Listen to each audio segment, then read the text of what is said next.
함께 보실 말씀은 민수기 33장의 말씀입니다. 민수기 33장 1절에서 4절까지의 말씀인데요. 제가 가진 성경은 구약 252페이지에 있습니다. 구약 252페이지 민수기 33장 1절에서 4절까지의 말씀, 우리 4절의 말씀이니까 한 목소리로 함께 읽도록 하겠습니다. 민수기 33장 1절에서 4절까지의 말씀입니다. 1절입니다. 모세와 아론의 인도로 대오를 갖추어 애굽을 떠난 이스라엘 자손들의 노정은 이러하니라. 모세가 여호와의 명령대로 그 노정을 따라 그들이 행진한 것을 기록하였으니 그들이 행진한 대로의 노정은 이러하니라. 그들이 첫째 달 15째 날에 람셋을 떠났으니 곧 유월절 다음 날이라. 이스라엘 자손이 애굽 모든 사람의 목전에서 큰 권능으로 나왔으니 애굽은 여호와께서 그들 중에 치신 그 모든 장자를 장사할 때라. 여호와께서 그들의 신들에게도 벌을 주셨더라. 아멘. 오늘 말씀을 가지고 인생의 여정을 기억하라는 제목으로 함께 이야기를 나눠보려고 합니다. 오늘 본문 말씀이 속해 있는 민수기 33장 1절에서 49절의 말씀은요, 2절에서 기록하고 있듯이 하나님의 명령에 따라 모세가 기록한 내용입니다. 근데 무엇을 기억하였습니까? 40여 년간 광야 생활을 하며 이동한 그 노정에 대해서 이제 기록한 내용이죠.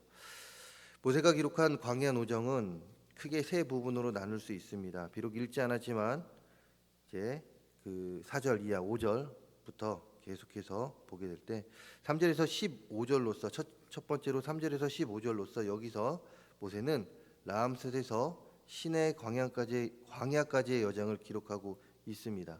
총 3개월간의 이동 경로로서 각 지역에 일어났었던 일들, 각 지역에서 일어났었던 일들을 간단하게 이제 기록하고 있죠. 둘째로 16절에서 36절입니다. 16절에서 36절은 시내산에서 출발한 이스라엘 백성들이 두 번째 가데스 바네아에 이르는 전 과정을 기록한 내용이죠. 즉 첫 번째 가데스 바네아에서 이들이 죄를 짓고 불신앙이죠. 불신앙을 하고 그 가운데 하나님께서 그들을 광야로 인도하고 그 가운데 광야 생활이 지난 뒤에 다시금 가나안 땅 지경에 있는 가데스 바네아에 다시금 이르는 그 과정이 기록되어 있습니다. 셋째로 37절에서부터 49절로서 가데스 바네아에서부터 모압 평지에 이르는 마지막 여정으로 여기서는 한 가지 사건만을 기록하고 있는데 그것은 출애굽한 지 40여 년이 되던 해에 5월 아론이 123세 모세의 이제 어떻게 보면 동역자였죠. 아론이 123세의 나이로 호르산에서 죽었다라는 그 내용이 기록되어 있습니다. 즉 오늘 이제 큐티 묵상책을 보게 되면 1절부터 49절까지의 묵상 내용이 나오는데 그 본문이 나오는데 이 본문의 내용이 그렇다라는 것이에요. 40여 년 동안 모세가 이스라엘 백성들과 광야 생활을 했었던 그 내용들을 기록하고 있다 이것이죠. 이 기록 내용을 보고 저도 40년까지는 아니더라도 한 20년 정도의 그 저의 인생을 한번 돌아봤습니다. 그리고 20년 동안 제가 지냈던 일들 그리고 또한 있었던 일들에 대해서 제가 머물렀던 것뿐만이 아니라 이때쯤 이런 일들이 있었구나라고 한번 여정을 기록해 보았죠.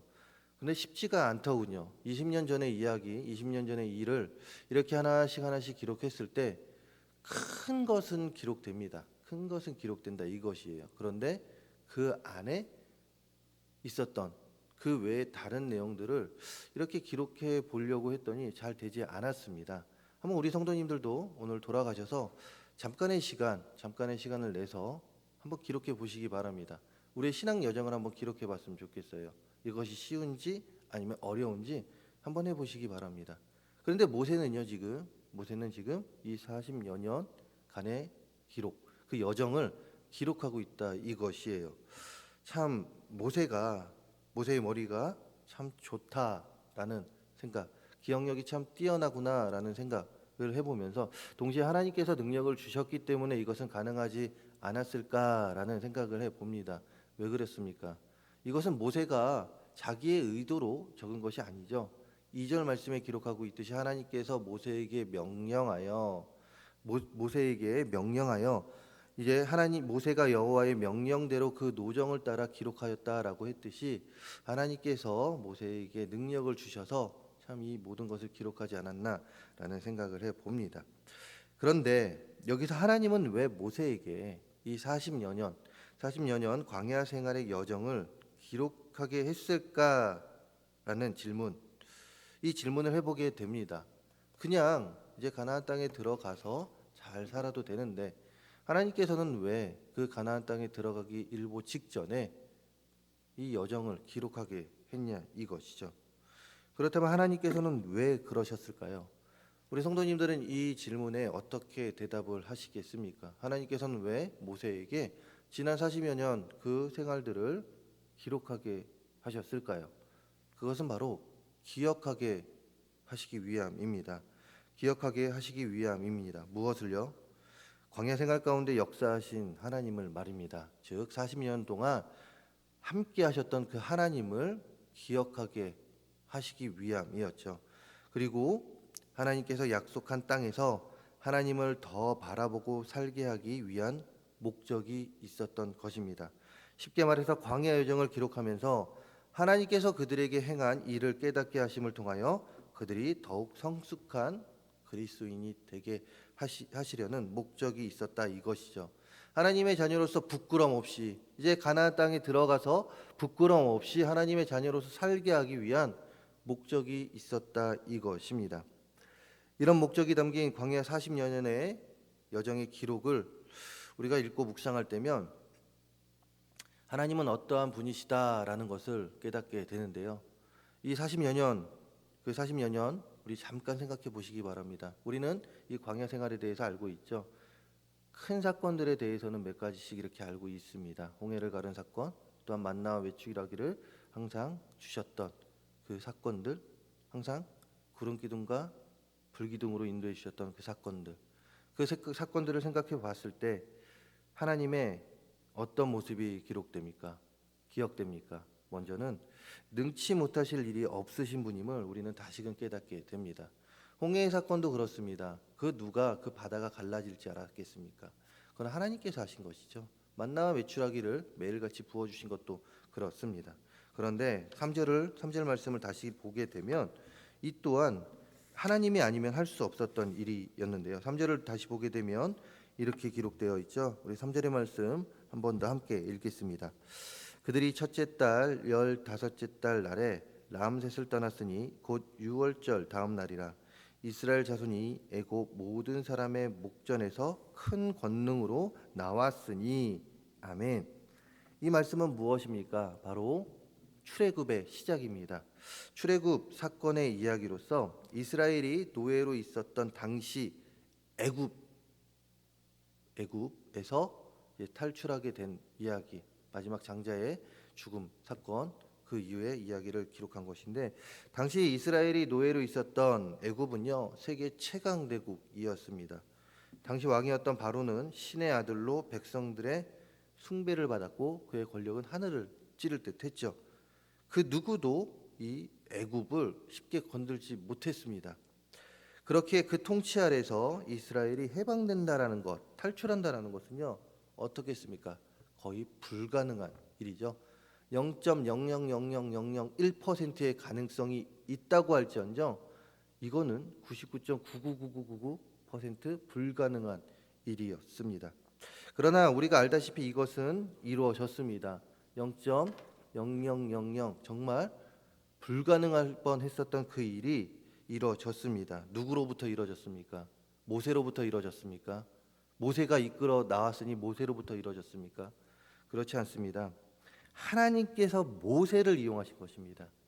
우리는 그것을 분명히 기억해야 됩니다. 하나님께서 모세를 이용하셔서 그 이스라엘 백성들을 3절 하반절에 기록하고 있듯이 하나님께서 자신의 큰 권능으로 이스라엘을 출애굽, 즉 애굽에서 해방시킨 것입니다. 모세가 한 것이 아니라 하나님께서 모세를 이용하셔서 그들을 이끌어내셨다라는 것이죠. 그리고 그 다음은 어떠했습니까? 단순히 출애굽을 시키고 나서 자, 나는 내 역할은 여기까지니까 모세 네가 알아서 해라. 그러고 마셨습니까? 그렇지 않죠. 출애굽을 한 뒤에 이스라엘이 해결할 수 없는 큰 환난이 자주 있었지만 그때마다 하나님은 자신의 큰 권능으로 모든 환난들을 막아 주셨다 이것입니다. 이렇게 능치 못하신 일이 없으신 하나님, 이 광야 40년의 생활을 묵상할 때면 이 능치 못하심이 없으신 하나님을 묵상하게 되는데요. 그런데 말입니다. 이런 능치 못한 하나님의 능력이 단순히 이스라엘 백성들에게만 적용이 되고 말았을까라는 것입니다. 단순히 이스라엘 백성들에게, 그 당시 이스라엘 백성들에게만 이런 하나님의 능력이 내려졌을까요? 이 큰 권능이 내려졌을까요? 아닙니다.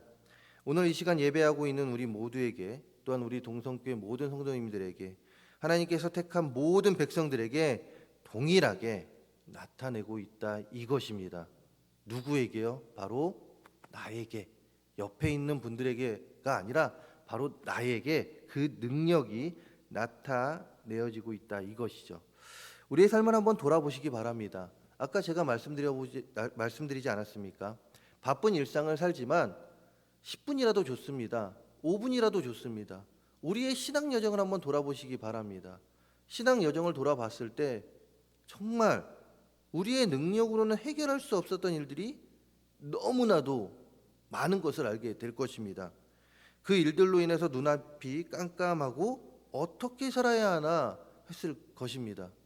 저도 20년간의 아까 삶을 돌아봤을 때 정말 이럴 때 내가 어떻게 지금까지 살아왔지? 라는 생각을 해볼 수 있었는데 정말 우리의 삶을 돌아볼 때 어떤 일로 인해서 눈앞이 깜깜하고 어떻게 살아야 하나 라는 생각을, 그런 순간이 있었다라는 것이죠. 그러나 저는 지금 이 자리에 있습니다. 20년의 삶을 돌아봤을 때 어느 한 지점에서 이 일은 절대로 해결될 수 없었던 일이었고 그 당시에는 이 일로 인해서 제가 스스로 무너질 수밖에 없었는데 지금 제가 이 자리에 서 있고 우리 성도님들이 지금 이 자리에서 하나님께 영광 돌리고 있다 이것입니다. 무엇입니까? 바로 하나님께서 해주셨다 이것이죠.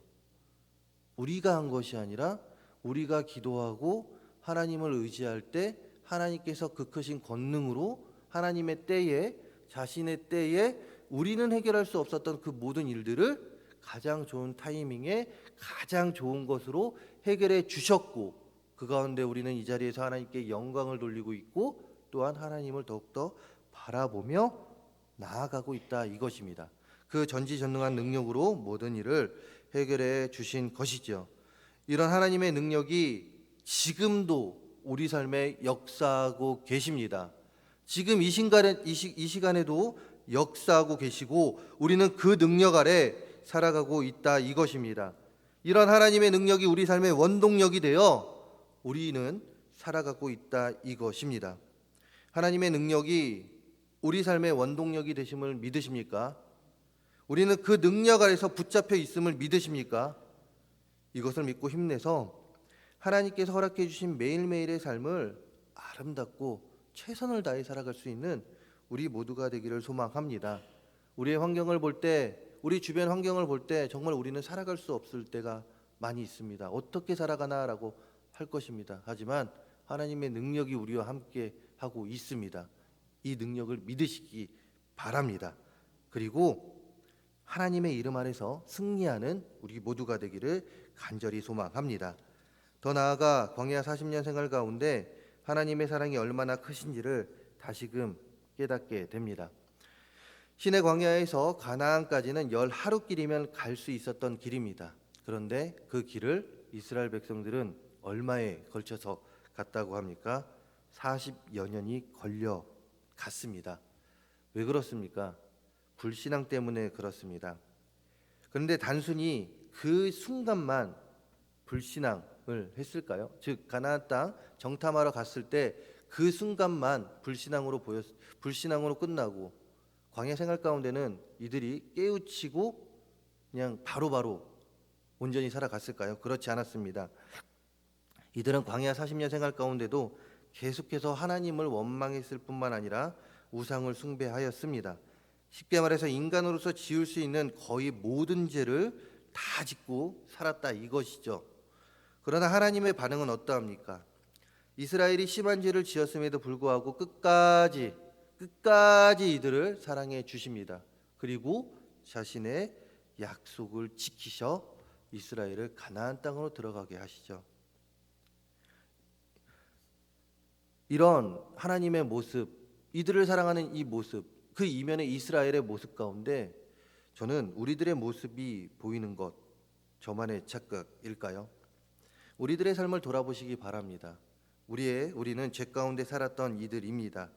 그러나 하나님께서 우리를 사랑해 주사 우리를 죽을 수밖에 없는 우리를 영원히 살 수 있는 자로 변화시켜 주셨죠. 그럼에도 불구하고 우리들의 인생은 어떠합니까?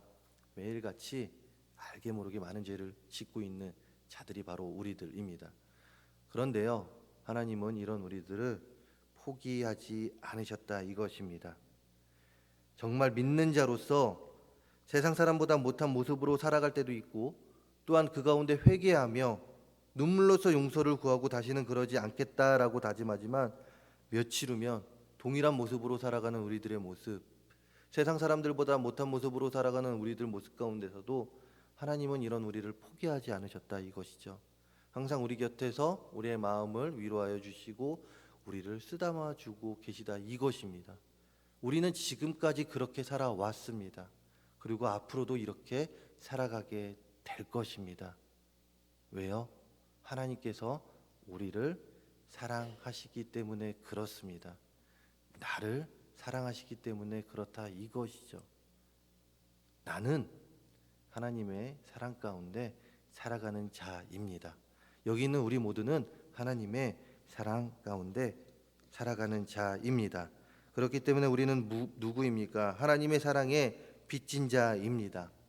이런 우리들의 삶, 하나님의 말씀에 순종하며 살아갈 수 있는 우리 모두가 되기를 간절히 소망합니다. 하나님의 사랑에 빚진 자로서 이제는 그 사랑을 전하며 살아가는 우리들이 되었으면 좋겠습니다.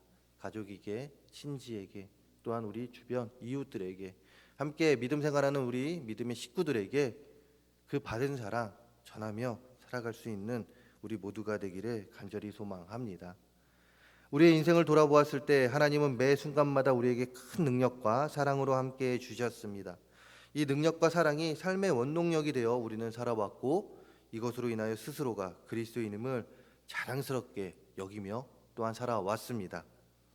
그리고 하나님은 이 능력과 사랑을 지금도 앞으로도 우리에게 계속해서 부어주시겠다고 약속하십니다.